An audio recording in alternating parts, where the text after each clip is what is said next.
நமச்சிவாய சிவாய நம. அனைத்து தமிழ் உள்ளங்களுக்கும் கனிவான வணக்கங்கள்.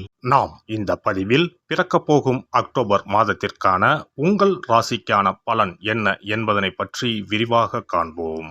பிறக்கப் போகும் இம்மாதத்தில் உங்கள் வாழ்வில் வளமும் நலமும் செல்வ செழிப்பும் பெற்று வாழ்வில் உயரிய நிலையை அடைய எல்லாம் வல்ல எம்பெருமானை வேண்டி விரும்பி கேட்டுக்கொள்கிறேன். இம்மாத கிரகநிலை என எடுத்துக்கொண்டால் ரிஷபராசியில் குரு பகவானும் மிதுன ராசியில் செவ்வாய் பகவானும் உள்ளனர். இம்மாத ஆரம்பத்தில் சந்திர பகவான் சிம்ம ராசியில் தனது பயணத்தை துவக்குகிறார். கன்னி ராசியில் சூரிய பகவான், புதன் பகவான், கேது பகவான் உள்ளனர். துலாம் ராசியில் சுக்கிர பகவானும், கும்ப ராசியில் சனி பகவானும், மீன ராசியில் ராகு பகவானும் சஞ்சாரம் செய்கின்றனர். இம்மாத கிரக பயிற்சி என எடுத்துக்கொண்டால் புதன் பகவான் அக்டோபர் மாதம் 10ஆம் தேதி துலாம் ராசிக்கு பயிற்சியாகின்றார். சுக்கிர பகவான் அக்டோபர் மாதம் 12ஆம் தேதி அன்று விருச்சிக ராசிக்கு பயிற்சியாகின்றார். அக்டோபர் மாதம் 17ஆம் தேதி இரவு 7:40 சூரிய பகவான் கன்னி ராசியில் இருந்து துலாம் ராசிக்கு பயிற்சியாகின்றார். செவ்வாய் பகவான் அக்டோபர் மாதம் 20ஆம் தேதி அன்று மிதுன ராசியில் இருந்து கடக ராசிக்கு பயிற்சியாகின்றார். நீச்சஸ்தானத்திற்கு செல்லும் செவ்வாய் பகவானால் மிகப்பெரிய மாற்றம் உண்டாகும்.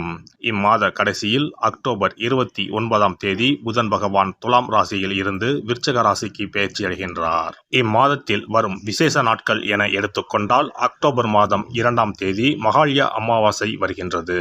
வருடத்திற்கு ஒரு முறை வரக்கூடிய இந்த அமாவாசையில் பித்ருக்கள் மேலோகத்தில் இருந்து பூமிக்கு வந்து நம்மை ஆசீர்வதிக்கக்கூடிய விசேஷமான நாளாகும். அக்டோபர் 3ஆம் தேதி நவராத்திரி விழா ஆரம்பம். அக்டோபர் மாதம் 11ஆம் தேதி ஆயுத பூஜை என்று சொல்லக்கூடிய சரஸ்வதி பூஜை வருகின்றது. அக்டோபர் 12ஆம் தேதி விஜயதசமி, அக்டோபர் 31ஆம் தேதி தீப ஒளி திருநாள். இனி உங்கள் ராசிக்கு இம்மாதம் நடக்க உள்ள சுப மற்றும் அசுப பலன் என்ன என்பதனையும், அசுப பலன் ஏற்படுமாயின் ராசிக்காரர்கள் செய்ய வேண்டிய பரிகாரம் என்ன, வழிபட வேண்டிய தெய்வம் யார் என்பதனை பற்றி விரிவாக காண்போம். வேகத்துடன் விவேகமாகவும் நடந்து கொள்ளும் ரிஷபராசி அன்பர்களே, நீங்கள் சிக்கனமாக நடந்து கொள்பவர்கள். இந்த மாதம் அறிவுத்திறன் அதிகரிக்கும். உங்களது பேச்சு மற்றவரை மயக்குவது போல் இருக்கும். ருசியான உணவை உண்டு மகிழ்வீர்கள். ராசியில் இருக்கும் குரு பகவான் மன நிம்மதியை தருவார். சாமர்த்தியமாக காரியங்களை செய்து வெற்றி பெறுவீர்கள்.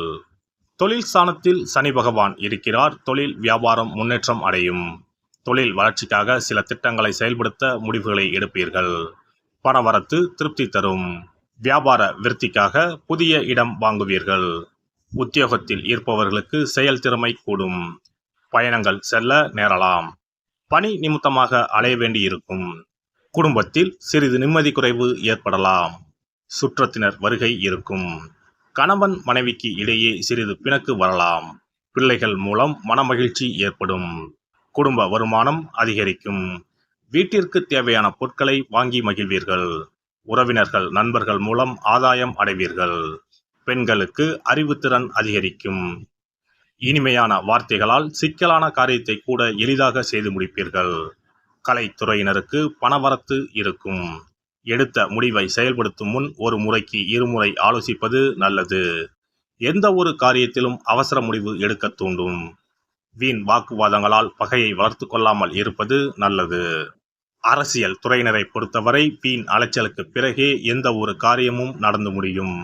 வேலை தொடர்பாக அலைய வேண்டி இருக்கும். வரவேண்டிய பாக்கிகள் தாமதமாக வந்து சேரும். மாணவர்களுக்கு கல்வியில் முன்னேற்றம் உண்டாகும். எதிர்காலத்தை கருத்தில் கொண்டு சில திட்டங்களை ஆலோசிப்பீர்கள். நட்சத்திர பலன்கள் கார்த்திகை 2, 3, 4ஆம் பாதங்கள். உத்தியோகத்தில் இருப்பவர்களுக்கு வீண் அலைச்சல் ஏற்படலாம். முடிவில் எதிர்பார்த்தபடி காரியம் முடியும். சக ஊழியர்கள் ஆதரவும் இருக்கும்.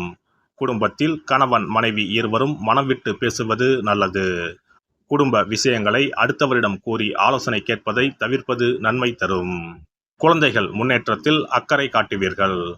உறவினர் நண்பர்களிடம் கவனமாக பேசி பழகுவது நல்லது. ரோகிணி நட்சத்திரம் எதிர்பாராத பண உதவிகள் கிடைக்கும்.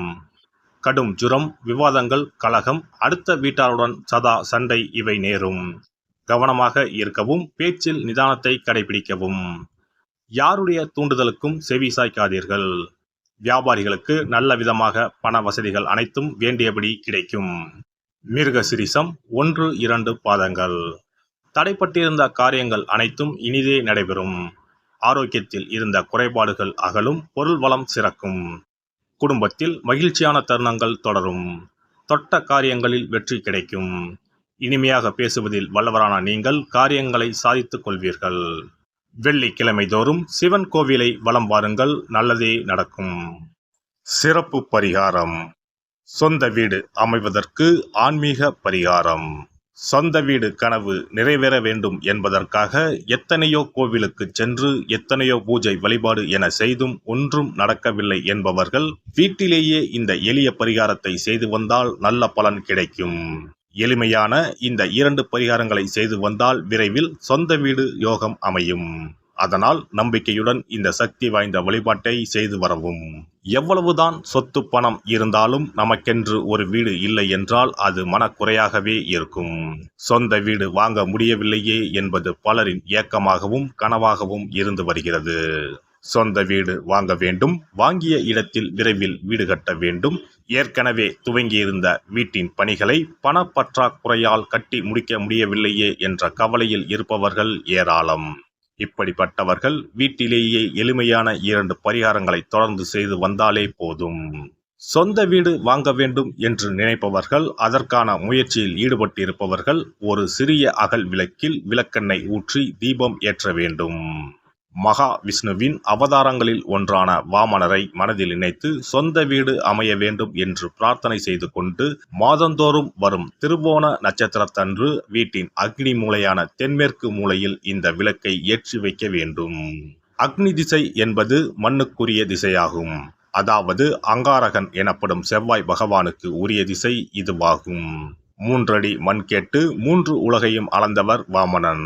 அதனால் அவரை நினைத்து பால் பாயசம் நிவேதனமாக படைத்து வழிபட்டு வந்தால் விரைவில் சொந்த வீடு யோகம் அமையும்.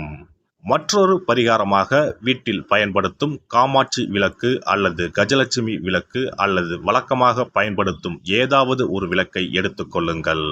விளக்கை சுத்தம் செய்து மஞ்சள் குங்குமம் வைத்து வாசனை மிகுந்த வெள்ளை நிற பூக்கள் சாற்றுங்கள். பிறகு 5 ரூபாய் நாணயத்தை விளக்கிற்குள் போட்டு நெய் அல்லது எண்ணெய் ஊற்றுங்கள். ஒரு சிறிய தட்டின் மத்தியில் மஞ்சள் குங்கும பொட்டு வைத்து அதன் மீது 5 ரூபாய் நாணயத்தை வைத்து நாம் ஏற்கனவே தயார் செய்த விளக்கை இதில் வைத்து விளக்கினை ஏற்ற வேண்டும். தினமும் காலையில் 6 மணி முதல் 7 மணிக்குள் இந்த விளக்கை ஏற்றி வந்தால் விரைவில் வீடு கட்டுவீர்கள். 5 ரூபாய் நாணயம் என்பது குபேரனுக்கு உரியதாகும். இதை விளக்கில் போட்டு ஏற்றுவதால் வீடு கட்டுவதற்கான அல்லது வீடு வாங்குவதற்கான பணம் ஏதாவது ஒரு வழியில் உங்களுக்கு கிடைக்கும். காலை 6 மணி முதல் 7 மணி வரையிலான நேரம் என்பது ஞாயிற்றுக்கிழமையில் சூரியன், திங்கள் கிழமையில் சந்திரன், செவ்வாய்க்கிழமையில் செவ்வாய், புதன் கிழமையில் புதன், வியாழக்கிழமையில் குரு, வெள்ளிக்கிழமையில் சுக்கிரன், சனிக்கிழமையில் சனி என நவக்கிரகங்களில் பாவ கிரகங்களான ராகு, கேதுவை தவிர்த்து மற்ற 7 கிரகங்களையும் குறிக்கும் ஹோரை நேரமாகும். இந்த நேரத்தில் விளக்கு ஏற்றுவதால் நவக்கிரகங்களின் அருள் கிடைத்து பூமி யோகம் உண்டாகும். எந்த ஒரு பரிகாரம் என்றாலும் மனதில் முழு நம்பிக்கையோடும் இறைவனை உறுதியாக வேண்டி வழிபாடு செய்தால் மட்டுமே பலன் தரும். எளிமையான இந்த பரிகாரத்தை தொடர்ந்து செய்து பயன் பெறுங்கள்.